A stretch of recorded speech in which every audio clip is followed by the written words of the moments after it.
आज हम करने वाले हैं क्लास 10 मैथ का चैप्टर नंबर 1, जिसमें हम पढ़ने वाले हैं इंट्रोडक्शन आज की इस वीडियो में। तो लेट्स स्टार्टेड। इसमें हम ये समझेंगे कि उस पूरे चैप्टर में है क्या और कौन कौन से कंसेप्ट हमें उस चैप्टर के क्वेश्चन करने में हेल्प करेंगे। ठीक है, तो शुरू करते हैं बिना देरी के। तो सबसे पहले तुम्हें क्या देखना है, नेचुरल नंबर्स क्या होते हैं। नेचुरल नंबर्स क्या होते हैं, वो नंबर जो कि काउंटिंग नंबर होते हैं। मतलब फॉर एग्जाम्पल अगर मैं इसकी एग्जाम्पल दूं तुम्हें, तो एग्जाम्पल क्या है, 1 2 3 4 के आगे जितने भी होंगे वो तुम्हारे क्या होंगे, नेचुरल नंबर। अब नेक्स्ट हम बढ़ते हैं होल नंबर पर।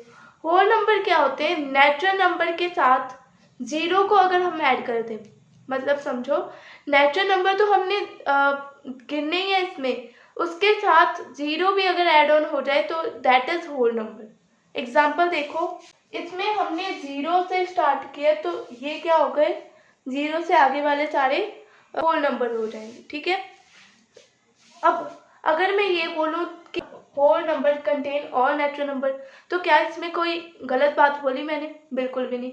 ठीक है, नेचुरल नंबर में सभी होल नंबर आएंगे, क्योंकि होल नंबर में नेचुरल नंबर जो है वो तो है ही, साथ में जीरो भी है। ठीक है, तो ये बात का ध्यान रखना। अब इंटीजर्स क्या है, इंटीजर्स क्या होते हैं, 0 1 2 3 4 तो हमने देख ही लिया। ठीक है, इसके साथ इसमें क्या आते हैं, नेगेटिव नंबर भी आते हैं। एग्जाम्पल से समझो, -2 -1 0 1 2 3 एंड सो ऑन, इधर भी सो ऑन जितने भी। ठीक है, तो यहाँ पे नेगेटिव नंबर, जीरो और होल नंबर भी आते हैं।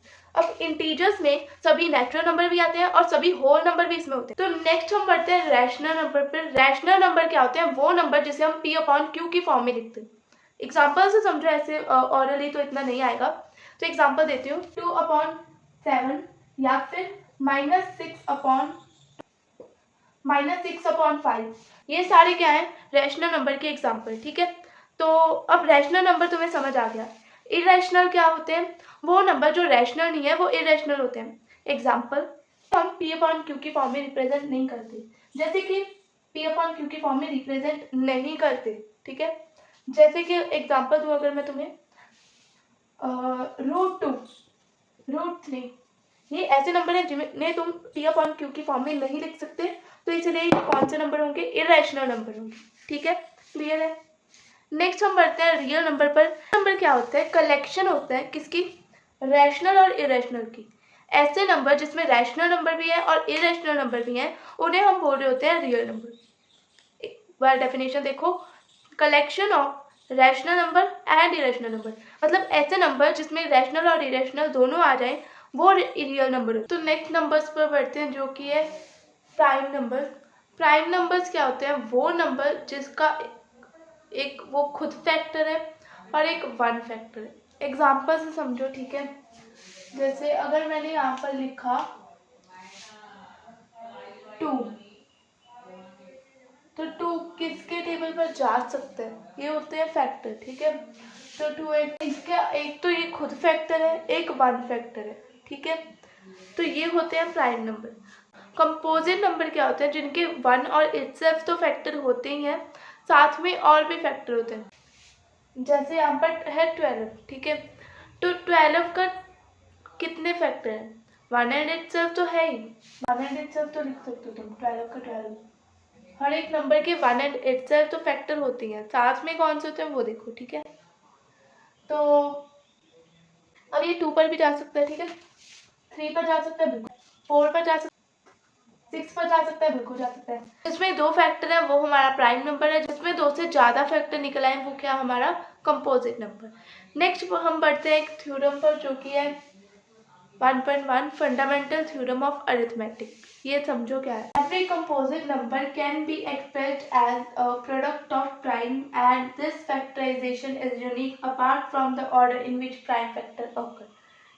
एवरी कंपोजिट नंबर, हर एक कंपोजिट नंबर, कंपोजिट नंबर पढ़ लिए क्या होता है, ये वाला, ये है composite number. Every composite number, सिर्फ 12 की बात नहीं कर रही यहाँ पर मैं, every composite number can be expressed, को एक्सप्रेस किया जा सकता है। ठीक है, हर एक कंपोजिट नंबर को एक्सप्रेस किया जा सकता है किसकी फॉर्म में, प्रोडक्ट ऑफ प्राइम की फॉर्म में, मतलब हम कंपोजिट नंबर को प्राइम के नंबर का प्रोडक्ट लिख सकते हैं। ठीक है, एग्जाम्पल से समझेंगे कैसे लिख सकते हैं, क्यों लिख सकते हैं, वो सारा समझेंगे। लेकिन अब थ्योरम देखो पहले। And this factorisation is unique, और ये जो फैक्टराइजेशन होगी ये यूनिक होगी, ये इकलौती होगी। मतलब ऑर्डर इधर उधर कर रहे हो वो अलग बात है, लेकिन नंबर्स जो है वो सेम रहेंगे। और apart from the order in which prime factorisation होकर, वही मैंने बताया कि ऑर्डर को ना देखते हुए जो नंबर्स होंगे वो सेम होंगे। एग्जाम्पल से और समझ लेते हैं इसको। मान लो हमारा 12 है, प्राइम फैक्टराइजेशन जैसे बचपन में करते थे वही कर लिया हमें। 2 6 2 3 3 1, ठीक है, ये हो गया। अब इसको मैं लिख सकती हूँ 12 को इक्वल टू 2 इंटू 2 इंटू 3 की फॉर्म में लिख सकती हूँ ना। तो 2 इंटू 2 इंटू 3 की फॉर्म में जब मैंने इसको लिखा तो ये जो नंबर आए हैं ना ये यूनिक है, इसके अलावा और कोई आ ही नहीं सकता। और अगर मैं इसके डिजिट को चेंज कर दूँ तो क्या फर्क पड़ा, इसका आंसर भी 12 ही आएगा एट द एंड, इसका और इसका भी 12 ही आएगा, इसका भी 12 आएगा। ठीक है, दोनों का नंबर 12 ही आएगा अगर हम ऑर्डर को भी इधर उधर थोड़ा सा कर दें। अब जो थ्योरम 1.1 तुमने समझे उसके ऊपर एक क्वेश्चन ट्राई करते हैं और चीज़ों को भी डिस्कवर करते हैं। ठीक है, तो स्टार्ट करते हैं हम। सबसे पहले क्वेश्चन है आपके लिए कि 144 एंड 24 का क्या करना है तुम्हें, इसकी प्राइम फैक्टराइजेशन कर दो। तो कैसे करोगे भाई, 144 एक लाइन खींची, ये कर दिया 144, 2 7 जा 14, 2 2 जा 4, ठीक है, 2 किया, 3 जा 6, 1 बच गया, 12 हो गया, तो 6 जा 2 6 जा 12, देन 2 पर जा सकता है, बिल्कुल जा सकता है, 1 जा 16, 18 जा 2, 9 जा 3, 3 जा 3, 1 जा, ठीक है। तो ये हो गया। नेक्स्ट 24 था हमारा, तो 24 की भी तुम्हें क्या करनी है, प्राइम फैक्टराइजेशन, 2 1 2 2 6 2 3 3 1। अब कुछ नहीं करना, इसको यहाँ पर लिख दो 144, ठीक है, इक्वल्स टू 2 की 1 2 3 4, 2 कितनी बार आया उसकी पावर लगानी है हमें, 4 बार आया तो 2 की पावर 4 इंटू 3 कितनी बार आया, 2 बार, ठीक है। अब ये 2 कितनी बार आया, इसमें कितनी बार आया, 3 बार, 3 कितनी बार आया, सिर्फ 1 बार आया, ये लिख दिया हमने पावर, ठीक है। अब HCF और LCM कैसे निकालना है वो हम सीखेंगे, ठीक है, बचपन से करते आ रहे हो, लेकिन हाँ इसमें हम थोड़ा सा और आगे बढ़ेंगे HCF और LCM से। वैसे ये ईजी चैप्टर है, ठीक है, बहुत। तो नेक्स्ट हमें क्या करना है, इसमें अपना HCF और LCM निकालना है। कैसे निकालेंगे, HCF देखो पहले कैसे निकालना है, इन दोनों में से कॉमन क्या है, 2 3, दोनों कॉमन है तो लिख ली इंटू 3, इसकी सबसे कम वाली पावर देखो, ठीक है, इसकी मिनिमम जितनी पावर है ना जिसकी वो देखो, इसमें 1 इसमें 3, इसको मल्टीप्लाई करके जो आएगा वो तुम्हारा क्या होगा, HCF। लेकिन LCM कैसे निकलेगा, LCM देखो, इसको मल्टीप्लाई कर लेते हैं पहले, 2 3 जा 8, 2 की पावर 3 इक्वल टू 8 इंटू 3, 8 3 जा 24, तो ये हमारे पास क्या आ गया, HCF। LCM कैसे है कि हाईएस्ट पावर लेनी है, ठीक है, पावर हाईएस्ट लेनी है, वो आपका होगा LCM। देखो मैं कैसे कर रही हूँ, 2 की हाईएस्ट पावर कितनी है, 4 ले ली, और 3 की हाईएस्ट पावर कितनी है, 2, मल्टीप्लाई करो, सिंपल बेसिक मैथ, ठीक है। 2 की पावर 4 कितना होता है, 16, 3 की पावर 2 9, 16 इंटू 9 144, तो ये आ गया तुम्हारा LCM। अब तुम्हें LCM लेना आ गया, HCF लेना आ गया, ठीक है। अब इस टाइप के क्वेश्चन तुम जितने मर्जी कर लो, ठीक है। तो अब इसके ऊपर एक कंसेप्ट है जो कि बहुत काम आता है, इन दोनों के बीच में रिलेशन। तो अब तुमने ये समझ लिया कि HCF LCM कैसे निकालना है। अब हम बढ़ते हैं नेक्स्ट पॉइंट पर, जो कि इन दोनों के बीच में रिलेशन क्या है, मतलब ये HCF LCM के बीच में और नंबर्स के बीच में। तो सबसे पहले पिछला क्वेश्चन एक बार रिकॉल कर लो। कुछ नहीं किया, हमने जो नंबर दिए थे उनको प्राइम फैक्टराइज कर लिया, ठीक है। उसके बाद इसका HCF और LCM निकाल लिया। HCF कैसे निकालना है, कॉमन LCM कैसे निकालना है, जस्ट हाईएस्ट पावर लिखनी है, ठीक है, सभी डिजिट्स। देन नेक्स्ट हमारा कंसेप्ट क्या है कि इन दोनों के बीच में रिलेशन क्या है, ठीक है।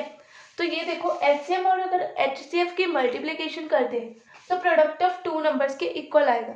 ठीक है, करके दिखाती हूँ। ठीक है, पूरा एलसीएम और एचसीएफ को मल्टीप्लाई करना है। ठीक है, एलसीएम कितना था 144, एचसीएफ कितना है 24। 144 into 24 equals to product of two number 144 into 24। तो अभी तो तुम्हें बिल्कुल डायरेक्ट दिख गया कि ये दोनों इक्वल आएंगे, लेकिन नंबर इधर उधर भी हो सकते हैं, फिर भी ये इक्वल ही आएगा। ठीक है, तो ये है रिलेशन इन दोनों के बीच का। क्वेश्चन में क्या होगा, तुम्हें 3 चीजें दे देंगे और चौथी पूछ लेंगे, बस यही चलने वाला है ऐसे क्वेश्चन पे। तो देखो 144 इंटू 24 दे दिया तुमसे, और तुम्हें 24 इंटू एक्स जो है तुम्हें फाइंड करना है। ठीक है, एक्स क्या हो सकता है हमारा एलसीएम। ठीक है, एलसीएम मान लो तुम्हें फाइंड करना है, कुछ नहीं करना तुम्हें।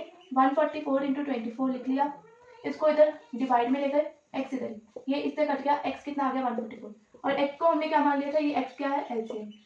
ठीक है, तो इस टाइप से तुम्हारे क्वेश्चन आएंगे। तो ये जो रिलेशन है इन दोनों के बीच का, ये बहुत जरूरी। तो अब हम बढ़ते हैं नेक्स्ट थ्योरम पर, जो कि है थ्योरम 1.2। ये क्या है समझते हैं हम। Let p be a prime number if p divide a square then p also divide a। p को प्राइम नंबर मान लो, अगर p a स्क्वायर को डिवाइड कर रही है तो p a को भी डिवाइड करेगी। ऐसे तुम्हें कम समझ आ रहा होगा, एग्जाम्पल से समझो। ठीक है, एग्जाम्पल से ज्यादा क्लियर होता है। ठीक है, तो अगर मैं इसके एग्जाम्पल दूँ तो p को हमने क्या किया 5 लेट कर लिया यहाँ पर, और अगर p 625 जो कि 25 का स्क्वायर है, किसका स्क्वायर है 25 का स्क्वायर है, इसको डिवाइड कर रहा है, तो ये जो p है ये 25 को भी डिवाइड करेगा। ठीक है, अगर 5 डिवाइड कर रहा है तुम्हारा 625 को, 5 तुम्हारा इसको भी डिवाइड करेगा। ये है सिंपल सा इसका मीनिंग। अगर तुम्हारा 5 25 के स्क्वायर को डिवाइड कर रहा है तो तुम्हारा 5 25 को भी डिवाइड करेगा। ठीक है, अगर 5 25 के स्क्वायर को, अगर 5 25 स्क्वायर को, ठीक है, यहाँ पे अगर मैं ये लिख दूँ कि 25 का स्क्वायर, तो क्या कुछ डिफरेंस है। तो अगर 5 इसको डिवाइड कर रहा है तो 5 इसको भी डिवाइड करेगा। ये है इसका मीनिंग। ठीक है, आई होप तुम्हें समझ आया होगा। नेक्स्ट हम बढ़ते हैं एक इंपॉर्टेंट पॉइंट पर, जो कि है में रैशनल ऐड करोगी तो क्या बनेगा रैशनल, रैशनल में रैशनल माइनस कर दोगे तो क्या बनेगा रैशनल, रैशनल में रैशनल डिवाइड करोगे तो क्या बनेगा रैशनल, रैशनल में रैशनल मल्टीप्लाई करोगे तो रैशनल बनेगा। मतलब रैशनल और रैशनल के साथ कुछ भी कर लो, multiply divide plus minus, rational ही नंबर तुम्हारे पास आएगा। अब इरेशनल का समझ, रैशनल और इरेशनल का समझते हैं। रैशनल और इरेशनल को ऐड करोगे तो इरेशनल बनेगा, रैशनल और इरेशनल को माइनस करोगे तो इरेशनल बनेगा, रैशनल और इरेशनल को डिवाइड करोगे तो भी इरेशनल बनेगा, और मल्टीप्लाई करोगे तो भी इरेशनल ही बनेगा, कुछ और नहीं बनेगा। ठीक है, नेक्स्ट इरेशनल और इरेशनल को अगर तुम प्लस करोगे, माइनस करोगे, डिवाइड करोगे या फिर मल्टीप्लाई करोगे तो कुछ कह नहीं सकते कि आंसर क्या आएगा, हम इसके बारे में श्योर नहीं होते। ठीक है, रैशनल भी आ सकता है, इरेशनल भी आ सकता है। तो ये जो तुम्हारा कंसेप्ट है ना, ये तुम्हें इरेशनलिटी के प्रूफ में काम आएगा। So with this let's end today's video. अगर तुम्हें वीडियो थोड़ी सी भी हेल्पफुल लगे तो वीडियो को लाइक कर दो और चैनल को सब्सक्राइब कर दो। ठीक है, ताकि इस टाइप का कंटेंट मैं बनाती रहूँ। और कमेंट में मुझे ये जरूर बताना कि तुम्हें ये वीडियो कैसी लगी। अगर तुम्हें कोई भी डाउट है तो मुझसे कमेंट्स में पूछो। वीडियो को शेयर कर देना अपने और फ्रेंड्स के साथ भी, ताकि उन्हें भी ये समझ आ जाए। ठीक है, so till then bye bye, फिर मिलते हैं अगली वीडियो में। और अगली वीडियो में हम की एक्सरसाइज 1.1 करेंगे, उसका पूरा सॉल्यूशन आपको अगली वीडियो में मिलेगा। तो स्टे कनेक्टेड। ठीक है, टिल देन बाय बाय।